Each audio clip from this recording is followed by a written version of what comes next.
ప్రపంచంలోనే లిఖితపూర్వకంగా అతిపెద్ద రాజ్యాంగాన్ని డాక్టర్ బిఆర్ అంబేద్కర్ అందించడం జరిగిందని మాజీ మేయర్ వైఎస్ఆర్ కాంగ్రెస్ పార్టీ నగర అధ్యక్షురాలు సుంకర శివప్రసన్న పేర్కొన్నారు. ఆదివారం కాకినాడ నగరంలోని వైఎస్ఆర్ కాంగ్రెస్ పార్టీ కార్యాలయంలో 76వ గణతంత్ర దినోత్సవ వేడుకలు ఘనంగా జరిగాయి. ఈ వేడుకల్లో పార్టీ నగర అధ్యక్షురాలు సుంకర శివప్రసన్న పాల్గొని జాతీయ జెండాను ఆవిష్కరించారు. ఈ సందర్భంగా ఆమె మాట్లాడుతూ భారత రాజ్యాంగం పట్ల నేటితరం విద్యార్థులకు తెలియజేయవలసిన అవసరం ఎంతైనా ఉందన్నారు.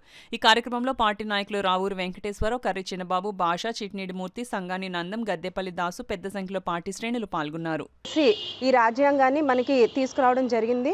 మన అందరం కూడా ప్రపంచం ఉన్నంత వరకు, సృష్టి ఉన్నంత వరకు, ప్రజలు ఉన్నంత వరకు కూడా బాబాసాహెబ్ అంబేద్కర్ గారిని మనం ఎవరం కూడా మర్చిపోలేము.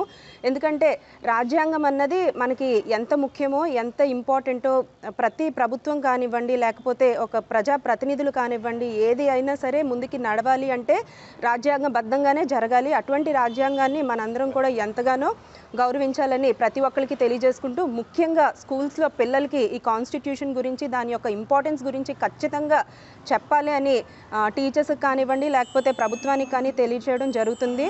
ప్రతి ఒక్కరూ కూడా మనం చూసుకున్నట్లయితే గతంలో మన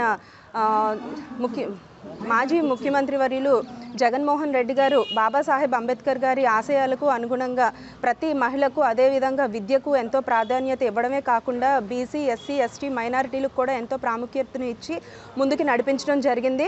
మరి అటువంటి జగన్మోహన్ రెడ్డి గారికి ఈరోజు మా కాకినాడ పార్టీ తరపున నుంచి కూడా గణతంత్ర దినోత్సవ శుభాకాంక్షలు తెలియజేసుకుంటున్నాము. దేశానికి అంకితం చేసే కార్యక్రమం, ఆ కార్యక్రమానికి రిపబ్లిక్ డే అని నామకరణం చేశారు. అది ఇంగ్లీష్లో, తెలుగులో గణతంత్ర దినోత్సవం. నవభారత రాజ్యాంగాన్ని 1947 ఆగస్టు 15వ తేదీన స్వాతంత్రం వచ్చిన తర్వాత బ్రిటిష్ వాళ్ళు వెళ్ళిపోయారు.